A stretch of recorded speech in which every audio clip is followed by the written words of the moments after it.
hipertensión es un tema bastante común, pues, ¿no? O sea, nosotros, todos los médicos, estamos familiarizados con el manejo de la hipertensión de alguna u otra manera. Hay muchas guías. Vamos a precisar las que usamos en la vida real. Vamos a ver qué cosa nos van a preguntar, en qué giran las preguntas, qué temas, qué debemos manejar. Hay tips que uno tiene que dominar en esto de la hipertensión. Hay mucha literatura y confunde al ser abundante. Y bueno, lo que tenemos que hacer es aterrizar en estos 7 puntos que te he separado y que nos va a permitir definir muy bien. Nuestros primeros pacientes de hipertensión van a ser nuestros familiares. Luego ya vas a comenzar a tus pacientes de consulta, vas a darle un poquito más de confianza, ya te vas a ir lanzando poco a poco. Pero lo importante acá es que ustedes aprendan a correlacionar lo que ustedes saben con las guías. ¿Ok? ¿Por qué? Porque a veces se quedan con los conceptos que aprendieron y no con las guías. Entonces las guías son muy importantes y las preguntas de examen van a ir son muy técnicas y muy sencillas dentro de hipertensión, pero a veces corremos el riesgo de fallarlas porque no estamos aterrizando en conceptos claros. ¿Ya? Entonces vamos a comenzar.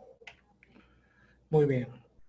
Entonces, ¿qué tenemos que recordar dentro del mundo de la hipertensión arterial? A ver. Nos han preguntado fisiopato, nos han preguntado concepto de crisis hipertensiva. O sea, eso es lo que nos preguntan, entonces tenemos que definir algunas cosas. A ver. Ustedes saben que la presión arterial se va a definir como el gasto cardíaco por la resistencia vascular periférica. ¿No es cierto? Y el gasto cardíaco, ustedes ya lo saben, que básicamente es el volumen sistólico por la frecuencia cardíaca. ¿No es cierto? Y el volumen sistólico dijimos que está regulado por la precarga, por la poscarga y la contractilidad, ¿no? Bacán. Entonces, el corazoncito, nuestro corazón, acá está la arteria, aorta, pues va a lanzar una presión, ¿no? Entonces la presión que sale, lógicamente, va a salir a una fuerza, a una velocidad, y esto luego se va a ir a dispersar en todas las demás arterias, ¿no? Un controlador dijimos era la arteriola, ¿no? La arteriola. Era un controlador de la presión arterial, ¿no? Entonces eso es muy importante. Entonces, y que esta arteriola regulaba la resistencia vascular en realidad. ¿Ok? La resistencia vascular.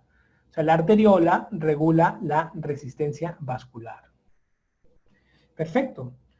Entonces lo que estamos viendo acá es que a la arteriola regular la resistencia vascular, nosotros los fármacos que vayamos a manejar van a ser parte de todo lo que vendría a ser el control de la resistencia vascular propiamente dicha.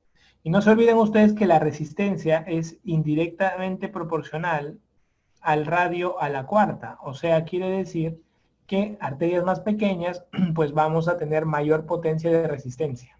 ¿Ok? Mayor potencia de resistencia. Muy bien.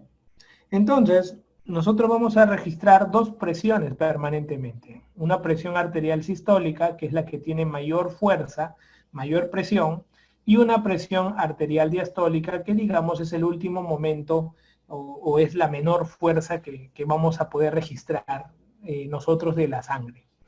Estas dos, tanto la presión sistólica como la presión diastólica, van a ser importantes. ¿Por qué? Porque la presión sistólica es la primera fuerza, la más fuerte, la que sale del corazón. En cambio, la diastólica van a ser las fuerzas que vienen de las arterias. La resistencia vascular va a permitir estudiarse con la diastólica. En cambio, la sistólica solamente va a medir la fuerza con que la sangre sale del corazón. Entonces, es un evento importante, porque para la sistólica va a estar muy determinado el corazón y para la diastólica va a estar muy determinado los vasos. Entonces, es importante este juego de presiones. ¿Ok? Muy bien. Hay 3 formas de control de la presión arterial, 3 formas en las cuales vamos a tener control de la presión arterial. Es importante recordar que dentro de la forma de control, una primera forma es a través de la pared vascular. ¿ok? La misma pared de la arteria va a ayudar al control de la presión arterial. Una segunda forma que encontramos de regulación de presión arterial son con los agentes, en este caso, sistémicos. Los agentes sistémicos son de dos tipos. Son nerviosos y son humorales. ¿Ok?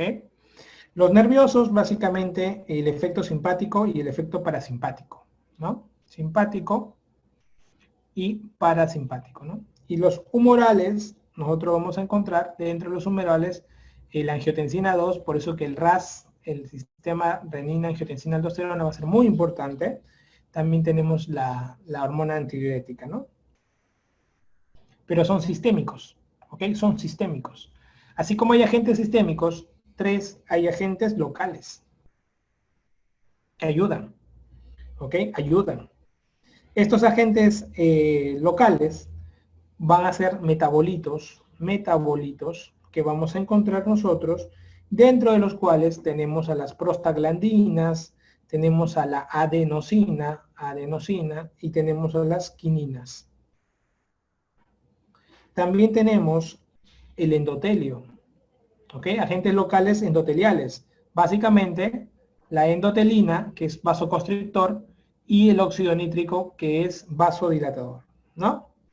Y algunos otros agentes que ya propiamente de cada región orgánica, ¿no? Cada órgano va a tener también algunos mediadores propios, ¿no? Cada órgano va a tener algunos mediadores propios. Entonces, esto es muy importante que ustedes puedan recordar. Acá en los humorales sistémicos te puedo agregar otro, que son los péptidos natriuréticos. Péptidos natriuréticos. Por algo le llaman natriuréticos, ¿no? ¿Por qué? Porque orina el sodio. Eso significa un péptido natriurético, que orina el sodio, bota el sodio. O sea, ayudan, ¿ok? Ayudan a la sobrecarga de volumen. Entonces, fisiopatológicamente, vamos a ver que la presión arterial tiene tres componentes grandes de control, muy importantes, que van a ayudar a la génesis, ¿no? De la presión más fuerte que sale del corazón con las presiones que manejan nuestros vasos sanguíneos. Entonces yo te digo, ¿cuánto está tu presión arterial sistólica? Me estás diciendo cómo sale la presión de tu corazón. Si yo te digo, ¿cómo está tu presión arterial diastólica? Me dices cómo están las presiones de tus vasos sanguíneos. ¿Ok? Entonces, eso es lo característico, eso es lo bonito de poder interpretar este tipo de elementos, ¿no? Y vas a darte cuenta que van a haber formas. Las formas, por ejemplo, de regulación de la pared, son regulaciones que el cuerpo hace de vasodilatación ante el aumento de la velocidad, ¿no? Normalmente nosotros, todos ustedes saben, que la velocidad es el flujo entre el área. Si yo quiero disminuir la velocidad, porque el aumento de la velocidad me produce el shear stress. El shear stress es un elemento protector que permite la vasodilatación al aumento de velocidad. Y esto se debe gracias al óxido nítrico, ¿no? Entonces, el efecto de la pared, ¿cuál es? Si yo aumento la velocidad, entonces, ¿qué hace el cuerpo? Aumenta su área. Al aumentar el área, ¿qué hace? Pues disminuye el flujo, quiere decir disminuye la velocidad. Este efecto de aumentar la velocidad y secundariamente aumentar el área del vaso es el efecto llamado shear stress. Shear stress. Y que lo regula el óxido nítrico. ¿Ok? Lo regula el óxido nítrico y entonces la pared vascular va a estar involucrada directamente en estos cambios. ¿Ok? Va a estar involucrada directamente. Entonces, interesante esto, ¿no? Ahora, ustedes van a recordar que la presión arterial, definitivamente, va a tener una presión que se llama presión arterial media.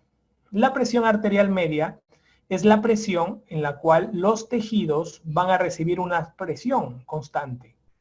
O sea, independientemente de que la presión sistólica o la diastólica cambien, los tejidos van a recibir una presión mantenida todo el tiempo. Esa es la presión arterial media. Entonces, fisiológicamente la presión arterial media, ¿cuánto es? Mayor de 65. ¿Esto cómo se halló? De sumar la presión sistólica más 2 veces la presión diastólica. Y todo esto dividido entre 3. Entonces, esto es lo que uno debe cuidar en una UCI, la presión arterial media. ¿Ok? La presión arterial media. Con una picazón de garganta. Muy bien. Para poder entender las clasificaciones, hay que entender un poquito el contexto en el cual vivimos hoy. Todo el mundo ha leído o le suena las guías del año 2003. La guía del año 2003 son las guías del famoso séptimo comité. Son las guías que se han manejado hasta el año 2017. El 2017 cambiaron algunos parámetros, lo volvieron más loco. Por ejemplo, en el 2003, definir hipertensión arterial era hablar de una presión mayor o igual de 140 co igual mayor o igual a 90. En el 2017, 14 años después, hablábamos de una presión mayor o igual a 130, mayor o igual a 80. ¿Qué nos iba a definir hipertensión? Si se dan cuenta, de acá a acá hay 50. De acá a acá hay 50. Te lo digo para que nunca te olvides. ¿Qué hicieron? Bajaron el umbral. Bajaron el umbral.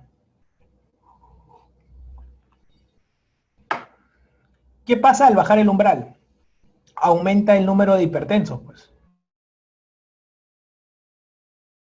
Más o menos 15% de hipertensos en todos los países aumentaron cuando bajaron el umbral en 2017. Entonces, ¿qué buscaron con esto? Pues tuvieron un problema muy grande porque al haber más hipertensos, pues aumentaron los consumos farmacológicos y comenzaron a haber una brecha. Y les voy a contar algo. Los países como el Perú, que su guía peruana se desarrolló por MINSA el 2015, no fueron adherentes al cambio del 2017. Inclusive las preguntas de examen se siguen manejando como el 2013. Esto es importante. ¿Ok? O sea, no estamos adheridos al 2017. Estamos adheridos todavía al 2003 en Perú y en todos los países latinoamericanos. ¿Ok? Entonces, en Perú, voy a ir haciéndolo a la par. En Perú, nosotros nos regimos por la guía del MINSA del año 2015, que se rige del año 2003. Es muy importante. Las guías NICE, por ejemplo, tampoco se han basado, y las guías latinoamericanas de presión arterial tampoco respetaron al año 2017. ¿Ok? Pueden observar ustedes acá Perú.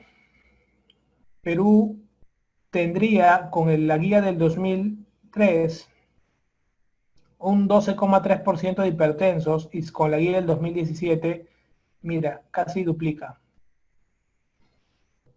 Por eso es que no se sigue. Y entonces los países latinoamericanos siguen manteniendo el concepto del 2003.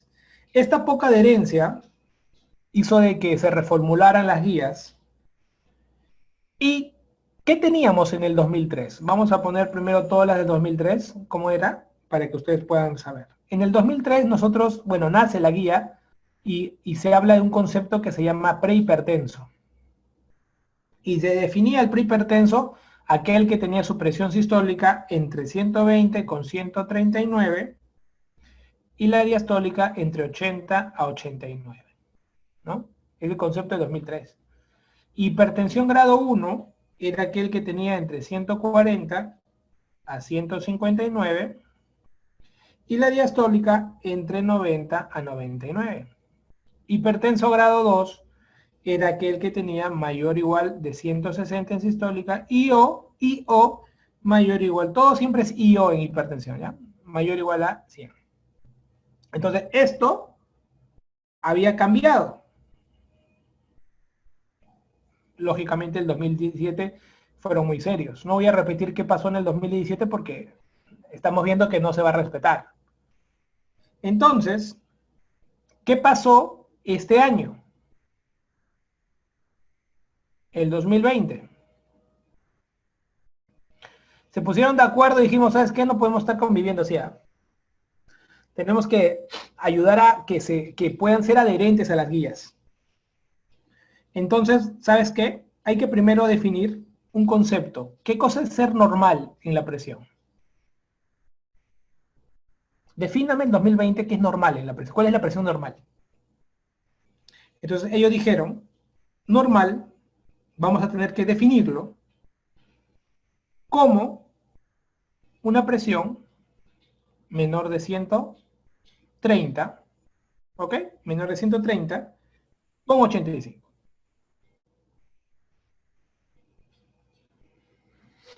¿Ok? Dijeron normales menor de 130 con 85.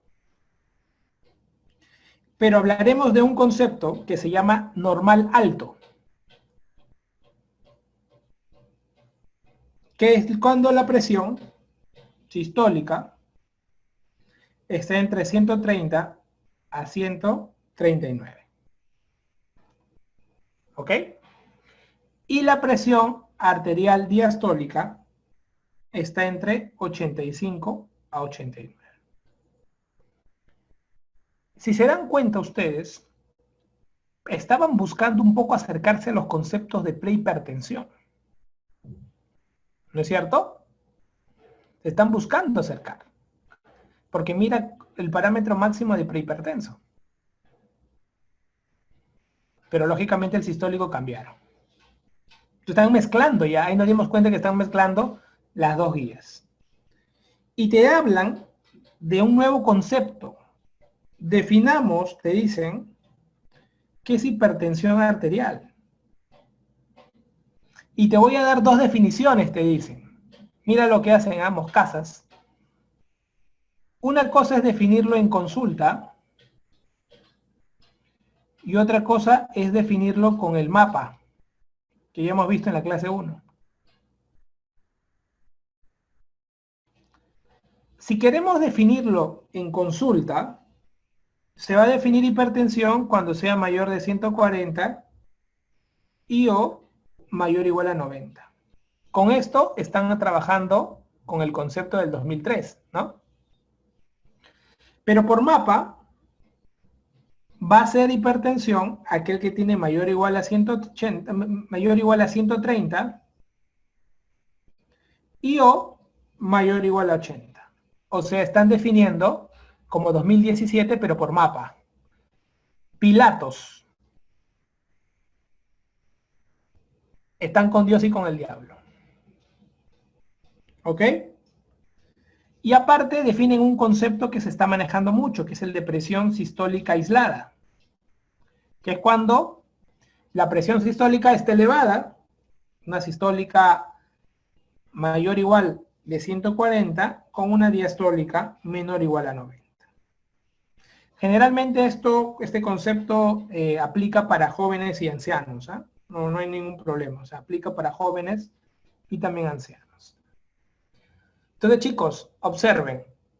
Si nos, ¿saben? Por eso es que nunca les preguntan clasificaciones en residentado, porque hay mucha variedad. Y solamente les preguntaron en el ENAN el concepto de prehipertensión, pero hace años.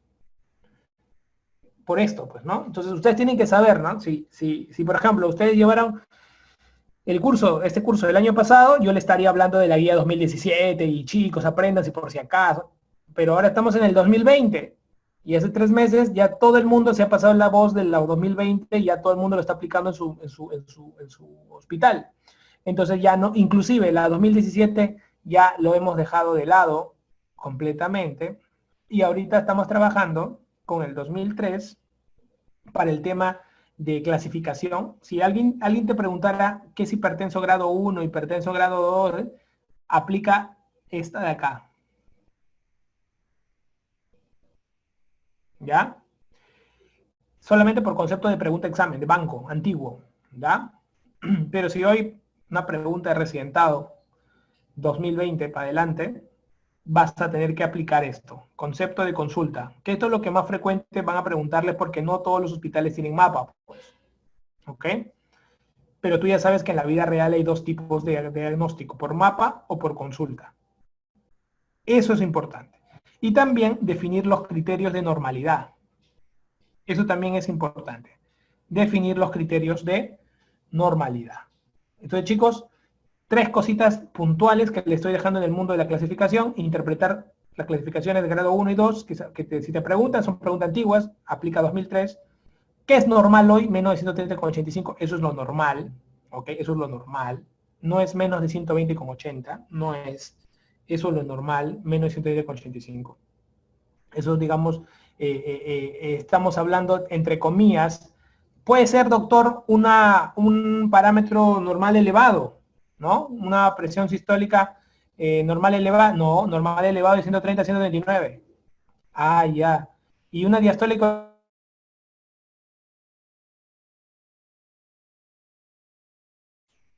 Pero lo normal hoy es menos de 130,85. O sea, de manera general, a partir del 2020, a partir de abril de este año. Entonces, eso es lo que ustedes tienen que tener en cuenta. ¿Ya, chicos? Es muy importante. ¿Por qué? Porque para fines de pregunta de examen, ustedes se van a quedar con este valor, mayor de 140,90. Si estuviéramos en el 2017, 2018, 2019, hubiera habido una confusión, porque miren cómo tomaban en cuenta el 2017. Pero ustedes saben que Perú nunca salió del 2003. Nunca. ¿Ok? Por eso que su guía MINSA es muy clara. Este concepto de clasificaciones es muy importante, chicos, que ustedes lo escuchen en la clase, para que se lleven varios conceptos, varias cosas, más allá de lo que un examen te puede dar. ¿Ok? Muy bien. Entonces en Perú y en Latinoamérica ya se ubicaron como estamos nosotros. Y es importante recordar otros dos conceptos, que han preguntado uno de ellos, que es crisis hipertensiva. Entonces, ¿qué hay que recordar? En crisis hipertensiva se define como la presión arterial sistólica mayor o igual a 180 y o una diastólica mayor o igual a 120. ¿Ok? Eso es muy importante. Este es un criterio que hay que tomar en cuenta porque así se va a definir crisis hipertensiva. Esto puede ser una emergencia o puede ser una urgencia. Si complica un órgano, es una emergencia. Si no complica un órgano, es una urgencia. ¿Qué es una hipertensión arterial refractaria? Es aquella hipertensión en la cual estamos usando 3 fármacos. ¿Ok? Incluyendo dentro de los 3 un diurético. Un diurético. ¿Ok? Incluyendo entre los 3 un diurético. Lógicamente, chicos, están tomando todo, se supone, a dosis máxima. ¿Ok? Muy bien. Entonces son conceptos que quiero, por favor, que lo recuerden. Etiología. Bueno, ¿qué es más frecuente? ¿Las causas primarias o las causas secundarias? Doctor, más frecuente es la causa primaria porque lo ha puesto en letra grande. Muy bien. Las causas primarias son aproximadamente 90% de las causas y las causas secundarias son más o menos 10% de las causas. Las causas primarias están generalmente entre los 30 años y los 50 años. Y las causas secundarias generalmente están en menores de 30 años y mayores de 50. Es una pepa de edad. ¿Por qué? Porque si tú ves un pata de 20 años con hipertensión, sospecha de secundaria. ¿Ya? Si sospechas un señor que tiene 70 años y tiene hipertensión y que no lo ha sido antes, siempre tienes que pensar en una probable secundaria. Siempre y cuando teniendo en cuenta que cuando más avanza la edad, pues aumenta más el riesgo de probabilidad de ser una hipertensión primaria, ¿no? Ahora, la hipertensión primaria también le llamamos nosotros hipertensión arterial esencial. Y para ser esencial tiene varios conceptos. Por un lado, lo asociaron al consumo de sal. Decían que el que consume más sal tiene más riesgo de hipertensión arterial. Y eso no está comprobado. ¿Ok? Eso no está comprobado. Así que sigue comiendo tu palta con sal. Segundo, se piensa que son retenedores de sodio, pero todavía no se tiene algo muy claro en el tema. Otro, aparentemente hay una hiperactividad simpática en estos pacientes. Es una probabilidad. Otro, puede ser de que estos pacientes tengan una resistencia a la insulina. Eso se ha visto, que muchos hipertensos esenciales desarrollan diabetes después. Ese es un dato importante. Otro, el sistema renina-angiotensina-aldosterona está muy afectado. Bueno, 15% de los diabéticos tienen una secreción anormalmente alta de renina, se ha visto. Entonces están involucrados también. Y te voy a hacer preguntas del examen y te voy a mandar cuáles son hipótesis que no están relacionadas a causas primarias. Y ahí te voy a poner estas y te voy a decir cuál no. ¿Ok? Algunas causas secundarias. ¿Cómo pensaría yo si hubiera una causa secundaria? Entonces tú dices así, ¿no? Primero, doctor, yo pienso en el riñón. Así de sencillo. Causa renal. ¿Ok? Y las causas del riñón que tiene, parénquima, ¿no? Tiene parénquima. ¿Qué más tiene el riñón? Tiene vasos, vascular. Entonces, si fuera parenquimal, podríamos hablar de síndromes nefríticos, ¿no? Un síndrome nefrítico. Podría ser una insuficiencia renal aguda, una insuficiencia renal crónica. Y de causas vasculares, tenemos, por ejemplo, la estenosis de arteria renal, por ejemplo. ¿Ok? De causas endocrinas, una causa frecuente son los anticonceptivos orales. ¿Ok? Causa frecuente. Después todas las que, por lógica, ¿no? Hipertiroidismo, feocromocitoma, el síndrome de Cushing. Por ejemplo, nosotros tenemos algunos pacientes con hiperplasia suprarrenal, por ejemplo, ¿no? El famoso síndrome de Cohn, ¿no? Hiperplasia suprarrenal. La acromegalia también, o sea, todo lo que estimule, bueno. Algunas causas aórticas que vemos bastante, por ejemplo, son los pacientes que tienen coartación de aorta, ¿no? La aorta nace y se cierra, casi saliendo después de la subclavia, y luego se sigue. Entonces, ¿qué pasa con estos pacientes? Tienen elevación de la presión arterial de los miembros superiores y tienen mucho diferencial con respecto a los miembros inferiores. ¿Ok? Entonces también hay que tenerlo en cuenta la coartación de aorta. De causas neurológicas, sobre todo piensa en el síndrome de apnea obstructiva del sueño. ¿Ok? Eso es importante. Si no, síndrome de apnea obstructiva del sueño se asocia mucho. Entonces también dentro de del diagnóstico diferencial. ¿Ok? Estas son las causas que ustedes deben manejar. Ahora, algunas causas farmacológicas, ¿qué te podría poner? Acá te pongo acá un espacio. Causas farmacológicas que puedan hacer hipertensión, los AINES, chicos, los AINES. ¿Ok? Cualquier cosa, cualquier fármaco que estimule la parte simpática, o sea, adrenérgica. ¿Ok? Por ejemplo, las anfetaminas, ¿no? Las anfetaminas, por ejemplo, ¿no? Los anticonceptivos orales, ya lo dijimos, el alcohol mismo. El alcohol también se estimula la hipertensión arterial. ¿Ok? El alcohol. Muy bien. Acá al costado estoy poniendo una calculadora. Esta es una calculadora de factores de riesgo cardiovasculares. ¿Ya? A partir del año más o menos 2013, la AJA propuso una calculadora de factores de riesgo cardiovasculares, lo consensuaron para pacientes entre los 40 y los 79 años, ¿ok? Para poder ver si eran pacientes que íbamos a poder estratificar para el tratamiento, ¿ok? Entonces, ¿qué es lo que se ha visto? Se ha visto que más del 50% de pacientes con hipertensión arterial tienen factores de riesgo cardiovasculares. ¿Ok? Y dentro de estos factores de riesgo cardiovascular están acá en la gráfica, así como estos son factores aditivos, ¿ok? Mientras más cosas tengan, va aumentando. También existen factores independientes. Por ejemplo, La obesidad, solo por ser obeso, te da un 40% de factor de hipertensión. ¿Ok? La dislipidemia te da un 20% de factor independiente. Por ejemplo, ¿no? O sea, esos es como factores independientes. ¿Ok? Esto de acá es una referencia en el cual cada factor, mientras se va agregando, lógicamente va dándole mayor potencia. Entonces tenemos acá una referencia, por ejemplo, los triglicéridos, el ser fumador, los pacientes con HDL bajo, menos de 40, hombre, diabético, pacientes mayores de 60 años. Entonces estamos viendo que estos pacientes, lógicamente, van a tener una tendencia a cada uno, si se sumara, va a aumentar aún más la posibilidad de tener mayores factores de riesgo cardiovasculares.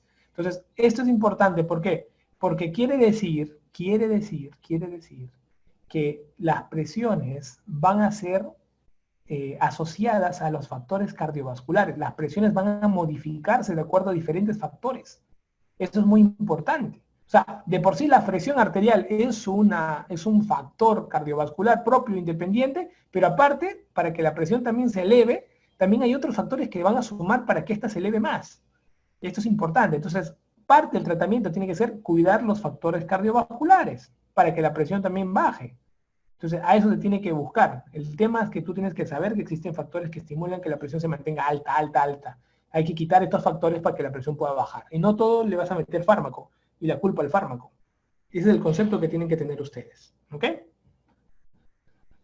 Entonces ya estás entrando al diagnóstico, ¿no? Para diagnosticar tienes que aprender a medir. A ver, acá te he puesto en pasos. Paso 1, para medir una presión arterial. El paciente tiene que estar sentado. Más de 5 minutos. ¿Ok? Tiene que estar, si por ejemplo ha fumado, por ejemplo 30 minutos, si ha fumado o está haciendo ejercicio, tiene que estar en reposo antes de que tú le tomes la presión. El paciente durante el procedimiento no puede hablar. ¿Ok? Sobre todo cuando estás midiendo, pues, ¿no? Y recuerda que la piel tiene que estar pegada, buscar que esté pegada al manguito. Es lo ideal. Porque a veces lo ponemos encima del polo, todo, ¿no? Pero lo ideal, o sea, el protocolo fue creado así, pues. El paso 2, quiero que definas la altura. Normalmente nosotros ponemos acá, ¿no? Y yo veo que muchos le colocan el manómetro, todo el manguito, mides, pero este manguito tiene que ser a la altura del corazón. A veces hay que elevar un poco el brazo para que esto se ponga a altura del corazón. Entonces, es importante que esté a la altura, eso es muy importante, para que sea más evidente. En el paso 3 es que tú tienes que tener todo lo que es en la primera visita. Cuando tú ya comiences a medir, tienes que medir ambos brazos. Ambos brazos. ¿Ok? En la primera visita tienes que medir ambos brazos. Y te tienes que quedar con el brazo que te dé el dato más alto. El dato más alto. Y no te olvides que la insuflación, cuando tú insufles, por ejemplo, si el pata normalmente era un ponte 140,70, ¿cuánto vas a insuflar? Bueno, lo subirás a 160,90. Pues. ¿Qué quiere decir 160? Hasta ahí, solo un valor nomás. 160. O sea, le sumas 20 del valor que normalmente él tiene, digamos, y de ahí desinsuflas. ¿Qué pasa si yo veo gente que le insufla hasta 250, hasta que el brazo hasta que reviente, ¿no? No, súbele 20 más nomás, y luego vas desinsuflando. Y la desinsuflada generalmente es de 2 milímetros de mercurio por segundo. ¿Qué, doctor? 2 por segundo, tiene que ir bajando poco a poco. Si lo bajas de golpe no sirve. Yo veo que suben y luego desinsuflan y suena todavía. Y bajó. Ah, sí, doctor, 130 Oye, un guarda, no has hecho una medición correcta. Ah, no, todo es que yo lo hago rápido. No, pues, tiene que ser 2 milímetros por segundo la bajada. Si no, no tiene sentido. ¿Por qué entonces estamos matándonos de 130, como 80, 130? Cada milímetro cuenta. Entonces tienes que saber eso. En el paso 4, pues es importante que el primer ruido que escuches es la presión arterial sistólica, hasta el último ruido que escuches, que sería la presión arterial diastólica. ¿Ok? Y el paso 5 es saber cuándo decirle hipertenso. Es importante manejar un dato de hipertensión arterial. En primer lugar, te dicen que tú defines hipertensión arterial cuando tienes mayor o igual a 2 tomas en mayor o igual 2 ocasiones. Ahora vamos a hacer un ejemplo. Y el paso 5 le tienes que dar por escrito al paciente. O sea, oye, compadre, tu presión es 130/80. Ah, listo, doctor. Al día siguiente, lo ve el endocrinólogo. Disculpe, ¿su presión cómo es? No, no, sí, me dijeron ayer, pero no le he dado nada escrito. No, no, no, no. Al toque tú sacas, estabas perdido ese cardiólogo de la pata. O sea, todo está protocolizado. Tienes que dar por escrito. ¿Ok? ¿Para qué? Para que ahorres pasos y pues ahorres el manejo, ¿no? Entonces vamos a hacer un ejemplo. Acá ponemos un pata.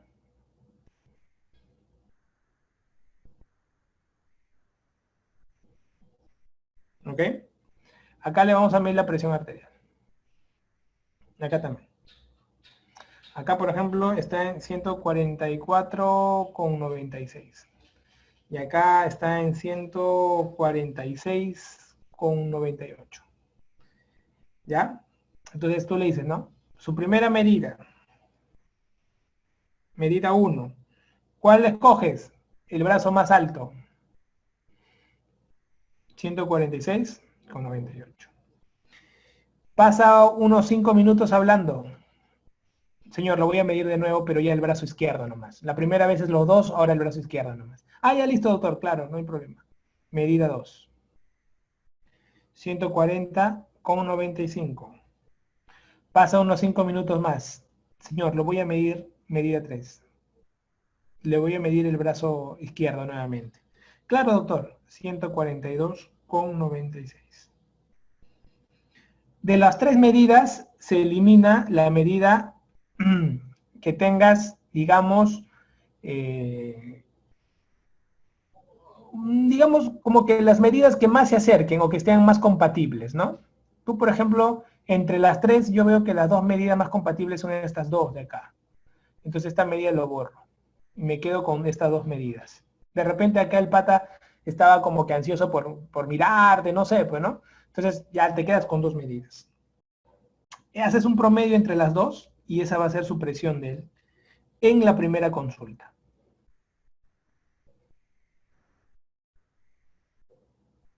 ¿Ok?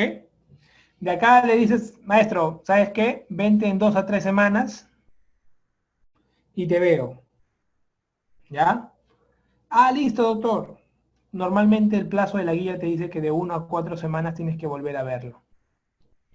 No, mañana, doctor. No, pues, te está diciendo de 1 a 4 semanas la guía.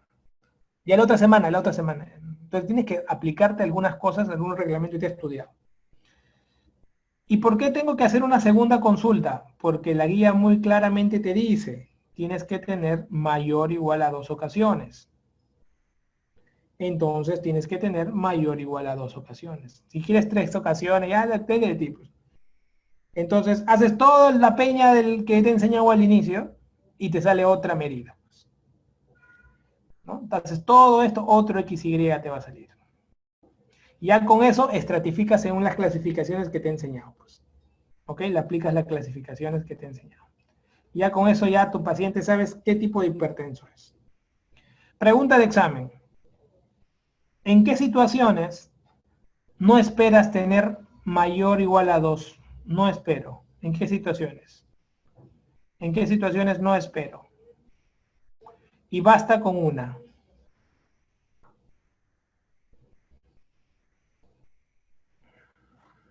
A ver, vamos a responder. Perfecto, Yanina. Con crisis.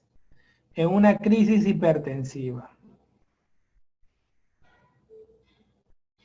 En una crisis hipertensiva no esperas encontrar 2 medidas. Otra, a ver, ¿alguien más? Otra. ¿Se imaginan alguna otra? Cuando la presión sea mayor o igual a 160/100 y haya daño de órgano demostrado.